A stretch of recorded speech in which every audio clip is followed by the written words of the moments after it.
The silent watchers, the diplomatic vessel.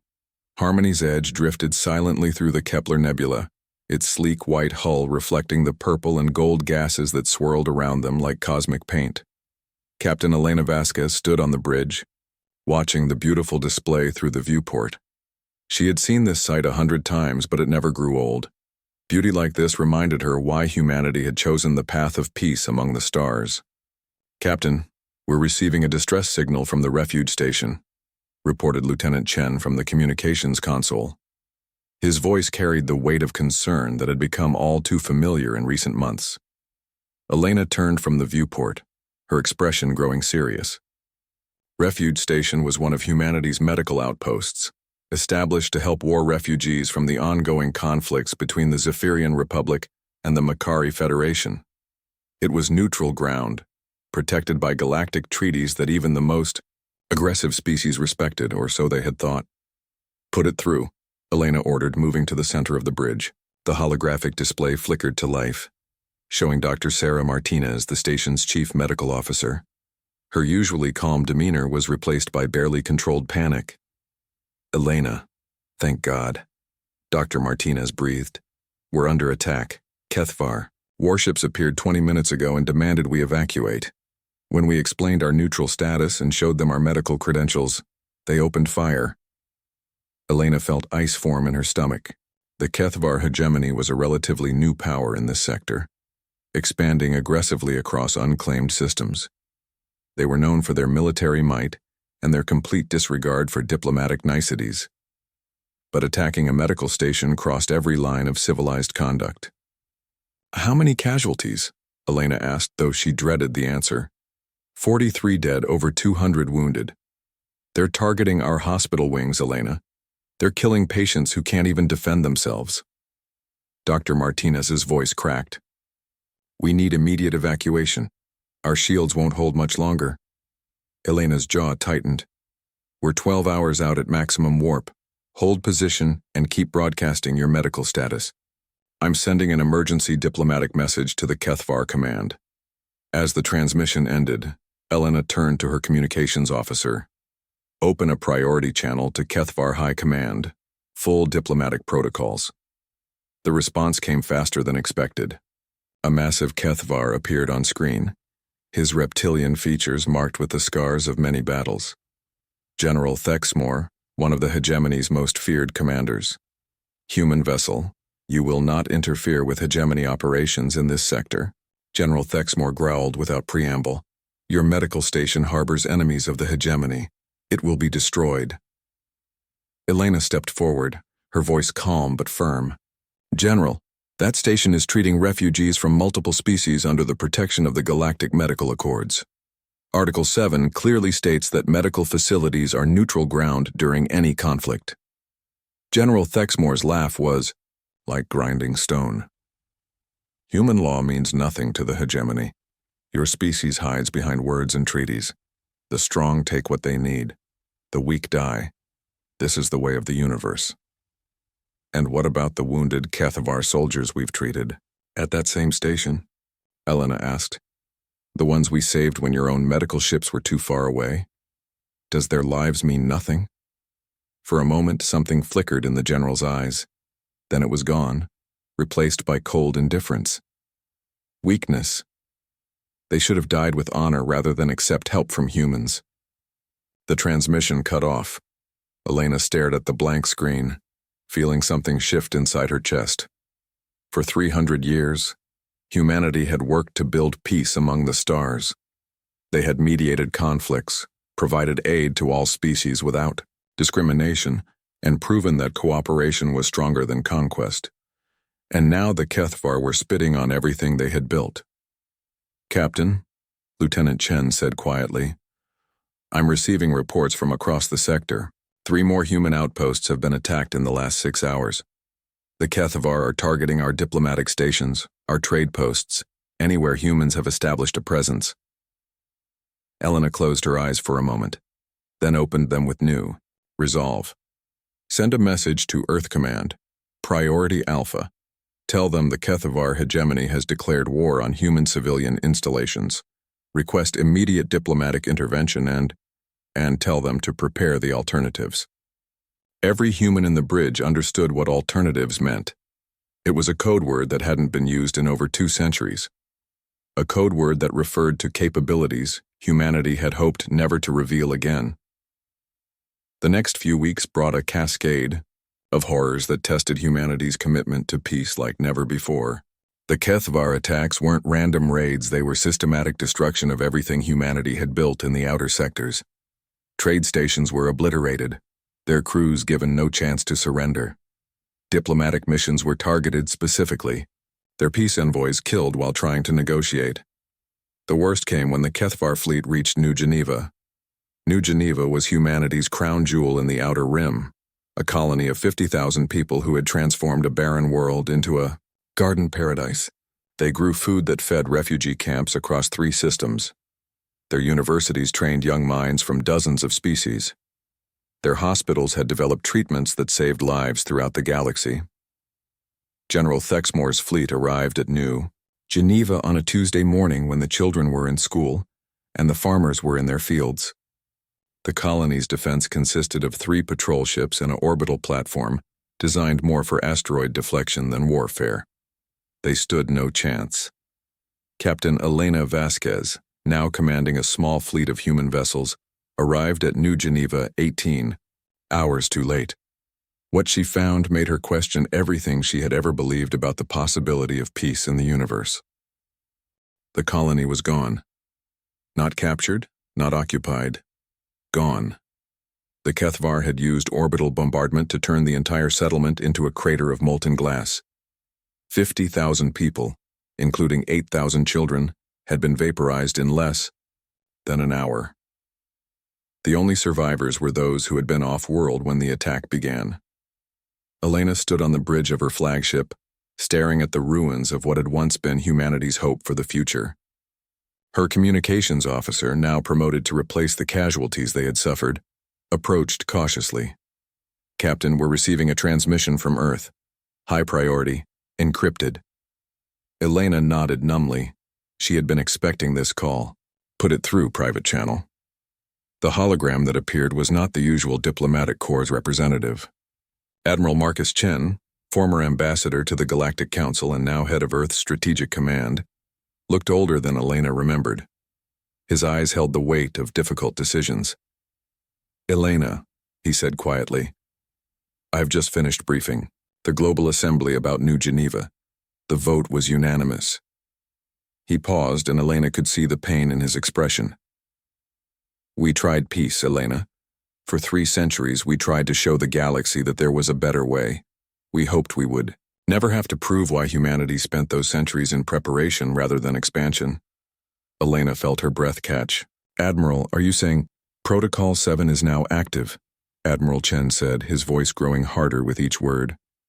"All human colonies, all human vessels, all human installations are to implement Readiness Condition 1 immediately. The HFY hegemony has awakened something they cannot comprehend." As the transmission ended, Elena felt the ship around her begin to change. Bulkheads slid away to reveal weapon systems that had been hidden for centuries. The gentle hum of the warp drive shifted to something deeper, more powerful. Throughout the ship, crew members who had trained as diplomats and peacekeepers began accessing knowledge and skills they had hoped never to use. Elena walked to her command chair and activated her personal console. Hidden menus appeared, revealing capabilities that had been locked away since the day she first took command. As she entered her authorization codes, she thought about the children of New Geneva, about Dr. Martinez and her medical station, about all the species they had helped who had watched in silence as humanity was systematically attacked.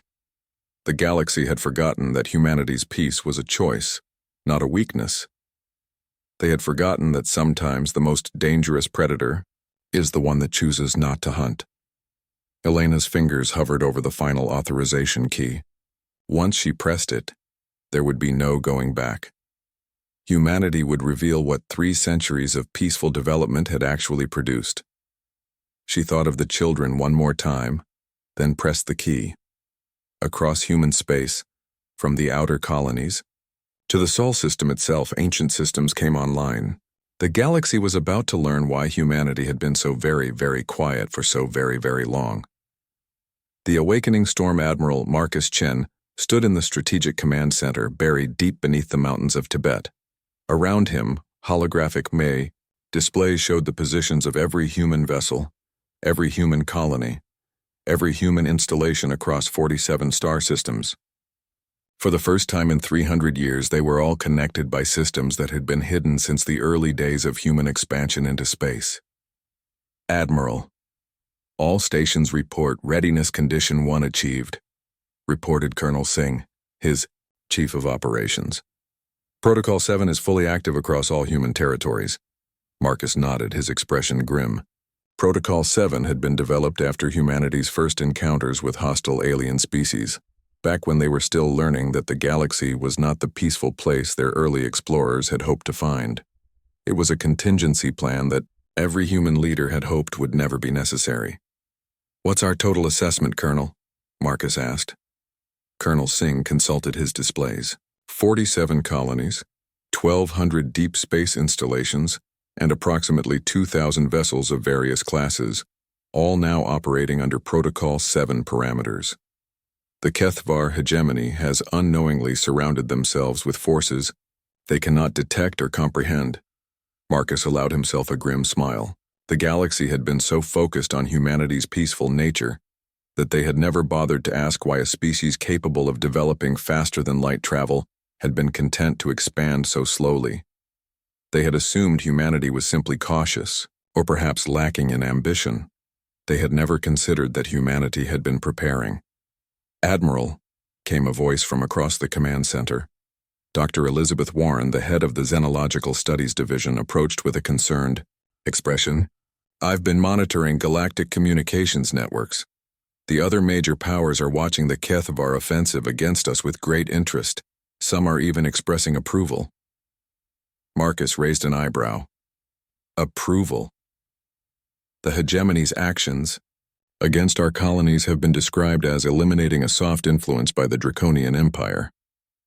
The Centauri Trade Federation has released a statement saying that humanity's excessive focus on peace was destabilizing to proper galactic power structures. Dr. Warren paused. "Marcus, I think we've been too successful. Our commitment to peace has made us appear weak to species that only understand strength." Marcus turned back to the main display, where red markers showed the advance of Kethvar forces toward the next set of human colonies. "Then it's time to remind the galaxy that choosing peace and being unable to wage war are two very different things." He activated the fleet-wide communication system. Across human space, every captain, every colony administrator, every space station commander received the same message simultaneously. "This is Admiral Chen to all human forces. For 3 centuries we have chosen the path of peace. We have served as mediators, healers, and bridges between conflicting civilizations. We have done this not because we were weak, but because we believed it was right." His voice carried across the vast distances of space, reaching humans who had been born and raised in that peaceful era. Today, the Kethvar hegemony has shown us that our choice of peace is seen as weakness by those who only understand violence. They have murdered our civilians, destroyed our medical stations, and obliterated entire colonies full of innocent people. Marcus paused, looking directly into the camera. "They have made their choice. Now we make ours. All human forces are authorized to implement full-spectrum response. Rules of engagement are now unrestricted defense of human life and interests. Show them what 3 centuries of preparation can accomplish." The response was immediate and overwhelming. Captain Elena Vasquez, still orbiting the ruins of New Geneva, watched as her ship completed its transformation. The diplomatic vessel Harmony's Edge had become something else entirely. Weapon systems that existed only in classified blueprints emerged from hidden compartments. The ship's hull reconfigured itself, revealing armor plating that could withstand anything in the Kethvar arsenal. The gentle engines that had carried diplomats and medical supplies across the galaxy were replaced by drives capable of speeds that would make the fastest military vessels look like they were standing still. "Captain," reported her tactical officer, his voice filled with wonder and terrible purpose. All systems are online. We're detecting similar transformations from every human vessel in the sector. Elena looked at her display and saw the truth of it. Throughout the system, human ships that had appeared to be simple cargo haulers and passenger transports were revealing themselves as something far more dangerous. Hidden weapon systems emerged like flowers blooming in fast forward. Defensive. Fields that could stop planet-killer weapons shimmered into existence, and from the depths of space came ships that hadn't been seen for 300 years, vessels that had been waiting in the dark between stars for this exact moment. "Ma'am," the communications officer called out, "we're receiving a priority message from General Thexmore himself." Elena smiled, and it was not a pleasant expression. "Put him through." The Kethvar general appeared on screen, but he looked very different from their last conversation. His scarred features now showed confusion and the first hints of fear. "Human vessel. What trickery is this? Our sensors are detecting impossible. Readings from your ships, you were merchants and diplomats." Elena stepped forward, her hands clasped behind her back. "General Thexmore, we were indeed merchants and diplomats. We chose to be merchants and diplomats, but you have taught us that choice was a mistake. Your threats mean nothing," the general snarled, but Elena could hear the uncertainty in his voice. "The hegemony has conquered 100 worlds. We have crushed species far stronger than yours." "Have you?" Elena asked quietly. "Tell me, General, in all your conquests, how many species did you face that had spent 300 years preparing for war while pretending to seek peace? How many civilizations did you fight that had the industrial capacity of 47 fully developed star systems focused on a single purpose?" The general's expression began to change as the implications sank in. Elena continued, her voice growing colder. "You saw our medical stations and assumed we were weak. You saw our trade ships and assumed we were defenseless. You saw our diplomats and assumed we were naive. You never asked why a species capable of building all of this chose to be healers instead of conquerors." On screen, alerts began flashing behind General Thexmore as his ship's sensors detected the growing human fleet around him.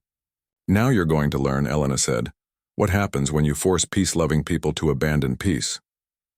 The first human strike came simultaneously across 17 star systems. Kethvar fleets that had been advancing confidently toward their next target suddenly found themselves surrounded by human vessels that appeared from nowhere. Ships they had dismissed as harmless cargo haulers revealed weapon systems that could cut through Kethvar armor like paper. Space stations they had ignored as civilian installations opened up with defensive batteries that could shatter moons. But it was not just the weapons that shocked the Kethvar, it was the precision. Human forces didn't simply attack, they surgically dismantled the hegemony's military capacity, with an efficiency that spoke of centuries of planning. Communication networks were severed first, isolating Kethvar commanders from their fleets. Then supply lines were cut, stranding enemy forces far from resupply. Finally, the warships themselves were disabled rather than destroyed, their crews left alive but helpless. General Thexmore's flagship was one of the first to fall. Elena watched from the bridge of the Harmony's edge as her tactical officer reported the results of their engagement. "Enemy vessel disabled, Captain. Their weapons and engines are offline, but life support is intact. No casualties reported." Elena nodded. Even in their fury, humans refused to become the monsters that had forced them to abandon peace. "Signal the general. Tell him he has one chance to order a full withdrawal of Kethvar forces from human space. If he refuses, we will disable every ship in his fleet and leave them drifting until their own people come to collect them." The response came quickly. General Thexmore, his pride broken by the sudden reversal of fortune, agreed to the withdrawal. But the message he sent to Kethvar High Command contained a warning that would spread throughout the galaxy. "Do not engage. The humans, they are not what they appear to be. We have awakened something that should have been left sleeping." Within 72 hours, every Kethvar military vessel had withdrawn from human space. The hegemony's leadership, faced with reports of technology they couldn't comprehend and military tactics they couldn't counter, declared an immediate ceasefire and requested negotiations. But the story didn't end there. News of humanity's transformation spread throughout the galaxy like wildfire. Species that had dismissed humans as overly peaceful and naive suddenly realized that they had been sharing the galaxy with a civilization that had been holding back its true capabilities for 3 centuries. The implications were staggering. Ambassador Kethril of the Galactic Council, a dignified Altarian with silver skin and large, intelligent eyes, found himself sitting across a negotiation table from Admiral Marcus Chen in a space station orbiting Earth. The human looked the same as he had during years of peaceful diplomatic exchanges, but now Kethril saw him with different eyes. Admiral Chen, Kethril began carefully, the Council has some concerns about recent events. The technology your species has revealed, it represents a significant shift in galactic power balance. Marcus leaned back in his chair, his expression patient but firm. Ambassador, with respect, the only thing that has shifted is your perception of humanity. We have been exactly what we always claimed to be, a species that prefers peace to war, cooperation to conquest, healing to harming. But the weapons, the ships, the coordinated military response across dozens of systems, were all developed and maintained as insurance. Marcus interrupted gently. We hoped never to use them. We spent 3 centuries proving that there were better ways to resolve conflicts than through violence. We saved lives, mediated disputes, and helped build a more stable galaxy. Kethril's large eyes blinked slowly. And if we had not pushed you to this point? Marcus smiled, and for the first time in months it was a genuinely warm expression. Then these weapons would have remained hidden forever. Our ships would have continued carrying medical supplies in diplomatic pouches.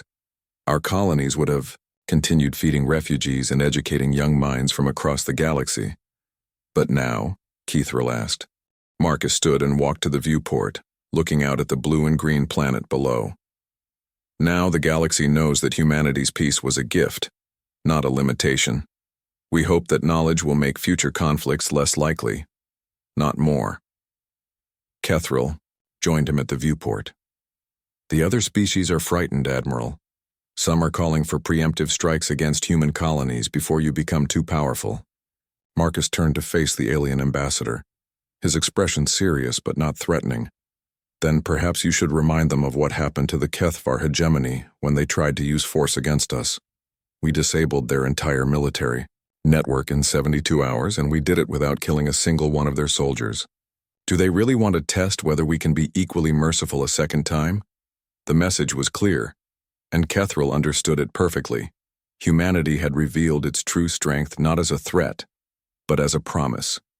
Peace was still their preferred path, but now the galaxy knew the cost of forcing them from it.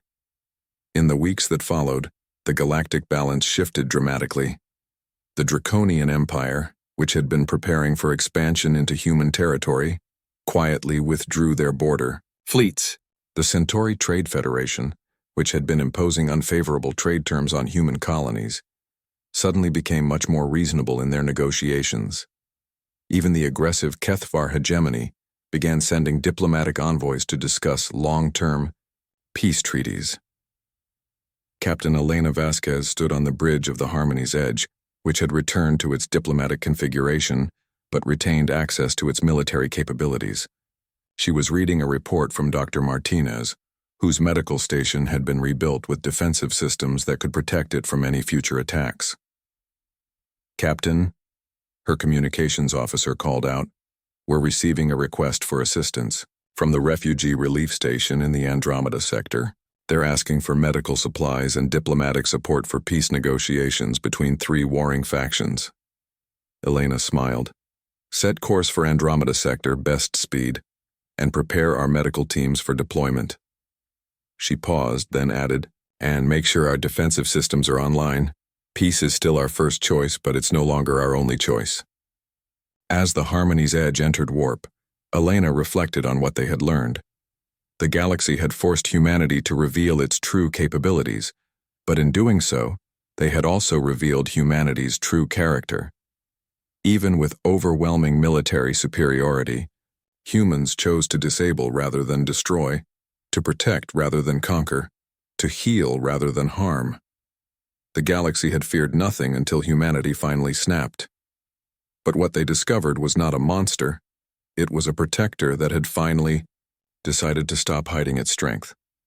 And perhaps, Elena thought, that would make the galaxy a more peaceful place for everyone. In the depths of space, human vessels continued their missions of mercy and diplomacy, but now they did so with the quiet confidence of those who no longer needed to prove their strength. The galaxy had learned to respect humanity's choice of peace, and that respect, born from understanding rather than contempt, offered hope for a future where such demonstrations of power would never again be necessary. The message had been sent and received. Humanity preferred peace, but those who mistook that preference for weakness did so at their own peril. And in a galaxy where strength was the only language many species understood, perhaps that was the first word in a new vocabulary of lasting peace.